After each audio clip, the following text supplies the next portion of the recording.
आपण गुढीपाडवाविषयी तशी टम्म फुगलेली पुरी बघणार आहोत। हे पहा, मी असं बोटाने प्रेस केले तरी पुन्हा त्याचा आकार ती धरते आहे। अजिबात दबत नाही अशा एकदम खुसखुशीत आणि टम्म फुगलेल्या पुऱ्या आज आपण बनवणार आहोत। तर चला मग आज आपण गुढीपाडवाविषयी पुरी बनवूया। नमस्कार, वीणा वर्ल्डमध्ये तुम्हा सर्वांचे खूप खूप स्वागत। आता मी जे पुरीचं पीठ भिजवणार आहे त्याच्यासाठी मी हे 1 वाटी गव्हाचं पीठ, पाव वाटी रवा, 1 चमचा बेसन पीठ आणि 1 चमचा ही साखर घेतलेली आहे, पिठी साखर, आणि हे चवीनुसार मीठ। आता हे सर्व आपण सगळे पदार्थ ना एक मिक्स करून घेणार आहोत हाताने। आणि त्याच्यानंतर कडकडीत असं हे 2 चमचे मी तेल घेतलेलं आहे, चांगलं कडकडीत गरम केलेलं आहे। आता पाहते तुम्ही त्याच्यामध्ये मी रवा टाकून पाहते तर एकदम छान असं लगेच रवा त्यात हे पहा, हे एकदम कडकडीत असं हे आहे तेल। आता हे आपण तेलात ओतून घेऊया 2 चमचे, आणि अगदी गरम आहे त्याच्यामुळे अगोदर चमच्याने मिक्स करून घेऊया आणि त्याच्यानंतर आपण हाताने मिक्स करून घेणार आहोत। रव्यामुळे ना पुरीला असा खुसखुशीतपणा येतो आणि बेसन पिठामुळे पुरीची चव अशी खमंग लागते आणि पिठी साखरेमुळे ना पुरीला असं छान असा कलर येतो किंवा ग्लेज येतो। आता हे तेल छान मिक्स करून घेणार आहोत आपण। आणि पुरी तेलकट होऊ नये म्हणून पण मी याच्यात म्हणजे खूप सारे टिप्स सांगितलेले आहेत, त्यामुळे आपला हा व्हिडिओ तुम्ही शेवटपर्यंत नक्की पहा। आणि अगदी थोडं थोडं करून पाणी टाकायचं आहे, एकदम जास्तीचं पाणी टाकायचं नाही। आणि आपल्याला हे पीठ भिजवून घ्यायचं आहे, म्हणजेच कणिक भिजवून घ्यायचं आहे।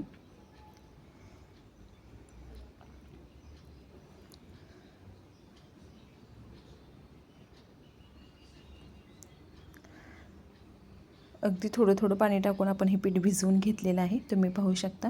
खूप असं सैलसरही भिजवायचं नाही आणि खूप घट्टसरही नाही, चपातीपेक्षा घट्टसर भिजवायचं आहे। आणि खूप घट्टसरही भिजवायचं नाही जेणेकरून या कणकेला ना क्रॅश जातील। रवा आहे त्यामुळे थोडंसं चपातीच्या पिठापेक्षा थोडंसं घट्टसरच भिजवायचं आहे, रवा फुलायला वेळ लागतो। आता आपण हे झाकण ठेवून ना अर्धा ते पाऊण तासासाठी भिजवून ठेवायचं आहे, कारण रवा आहे, रवा भिजला पाहिजे छान। आणि रवा ना याच्यात फुलतो, आता आपण भिजायला ठेवल्यानंतर छान भिजतो। आता पुन्हा एकदा आपण असं छान मळून घेणार आहोत। तुम्हाला हवं असेल तर तुम्ही 1 चमचा तेल अजून या पिठाला किंवा या कणकेला लावू शकता। हे पहा, आता अशा प्रकारे आपण छान एकदा मळून घेणार आहोत।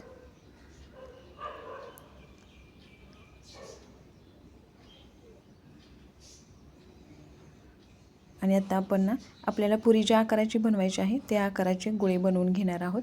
हे पहा, अशा प्रकारे जो खालच्या बाजूचा असा हा आपण पुरीसाठी गोळे बनवून घेणार आहोत। तुम्ही आपल्या चॅनलवर अजून नवीन असाल आणि आपल्या चॅनलला सबस्क्राईब केले नसेल तर अशाच नवनवीन आणि रेसिपी पाहण्यासाठी आपल्या चॅनलला लगेचच सबस्क्राईब करा। मी श्रीखंडाची पण रेसिपी टाकलेली आहे, तुम्ही ती पाहू शकता चॅनलवर जाऊन। हे पहा, अशा प्रकारे आपण आता पुरी बनवण्यासाठी जे नाही गोळे बनवून घेत आहोत, किंवा एक मोठाही चपातीसारखाच उंडा बनवून घेतला आणि एखाद्या टिफिनच्या किंवा एखाद्या वाटीच्या साह्याने आपण त्याच्या पुऱ्या केल्या तरीही तसंही चालेल। हे पहा, आता आपण चपातीचे गोळे बनवून झालेले आहेत। आता आपण हा कॉटनचा कपडा आहे त्याने हे पीठ झाकून ठेवायचं आहे। हे पहा, आता हे जे क्रॅक गेलेले आहेत तो भाग आहे ना आपण खाली ठेवणार आहोत आणि मग असं आपण ही पुरी लाटून घेणार आहोत। पुरी लाटताना ना आपल्याला अजिबात पिठाचा वापर करायचा नाही आहे। माझं चिकटत नाही आहे तरी पण मी थोडंसं ना अगदी एक अर्ध्या चमच्यापेक्षाही कमी, त्याच्यापेक्षाही खूप सारं कमी असं तेल घेतलेलं आहे आणि आपल्या ह्या लाटण्याला आणि पाळपोटाला लावून घेतलेलं आहे। आणि आता आपण पुरी लाटणार आहोत। पुरी आपण आलट पालट करणार नाही आहोत, एकाच दिशेने आपल्याला ही पोळी लाटायची आहे, म्हणजेच एका बाजूनेच लाटायची आहे, पण सर्व बाजूंनी सेम अशी ही झाली पाहिजे। एका बाजूला जाडसर, एका बाजूला अशी पातळसर अशी नाही झाली पाहिजे। आता दुसरी पुरी लाटताना पण सेम जे आपण क्रॅक गेलेला आहे तो पार्ट खालच्या बाजूला करायचा आहे आणि पुरी एकाच दिशेने आणि सारख्या जाडीची अशी लाटून घ्यायची आहे, उलटी पलटी करायची नाही। हे पहा, अशा प्रकारे आता हे मी सर्व पुऱ्या लाटून घेते आहे। खूप पातळसर पण करायची नाही पुरी, जो क्रॅक केलेला पार्ट आहे तो खालच्या बाजूला. आता मी एवढ्या पुऱ्या लाटून घेतलेल्या आहेत. आता आपण तेल चांगलं गरम करायचं आहे आणि आपण एक पिठाचा गोळा टाकून बघूया. छान गरम झालेला आहे. आणि पुरी सोडताना ना जो खालचा पार्ट आहे असा क्रॅक गेलेला तो भाग वरच्या बाजूला ठेवायचा आहे. हे पहा, अजिबातसुद्धा आपल्याला झारा लावावा लागत नाही. आपोआप पुरी पलटी झाली आहे आणि छान खालच्या बाजूनी पण तळलेली आहे. अजिबात झाऱ्या न लावता किंवा पुरीवर तेल न उडवता अशा प्रकारे आपल्याला ही पुरी छान फुलली जाते, तळली जाते. आणि गॅस कुठेही मंदाचेवरती करायचा नाही. मीडियम टू हाय फ्लेमवरतीच गॅस ठेवायचा आहे. तेल पण छान तापलेलं असलं पाहिजे. गॅस जर आपण मंदाचेवरती केला तर पुरी ना तेल आपलं पुरीला तेलकट होते आणि पीठ पण सैलसर झालं तरीही पण पुरी आपली तेलकट होते. त्यामुळे या टिप्स लक्षात ठेवायचं. पुरी तळताना गॅस मीडियम टू हाय ठेवायचा आहे आणि पीठ मळताना पीठ जरासं घट्टसरच मळायचं आहे. खूप सैलसर असं मळायचं नाही. परत एकदा सांगते, पुरी तळताना आपण जी पुरी लाटलेली आहे त्याचा खालचा भाग आहे तो वरच्या बाजूला करायचा.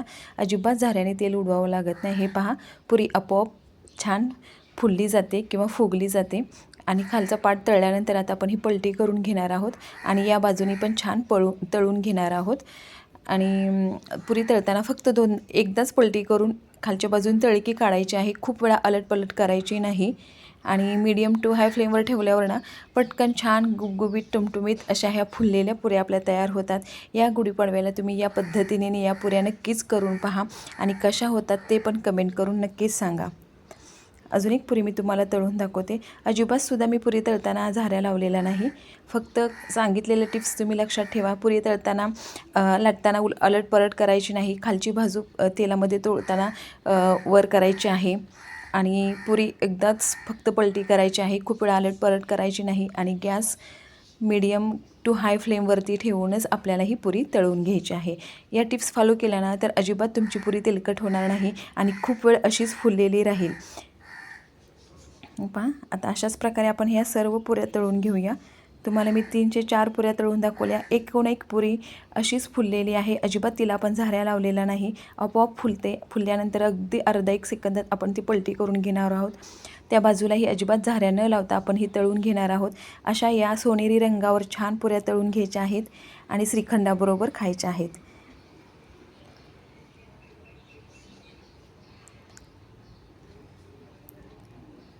हे पहा, अगदी झाऱ्या न लावता खूप छान अशा ह्या गुबगुबीत पुऱ्या एकदम छान खूप वेळपर्यंत अशाच फुललेल्या राहतात या पुऱ्या. अजिबात पुऱ्या आपल्या तेलकट होत नाहीत किंवा बसत नाहीत. तर या गुढीपाडव्याला तुम्ही ही रेसिपी नक्की ट्राय करा आणि कशी झाली आहे कमेंट करून सांगा. चला भेटूया पुन्हा एकदा नवीन रेसिपी.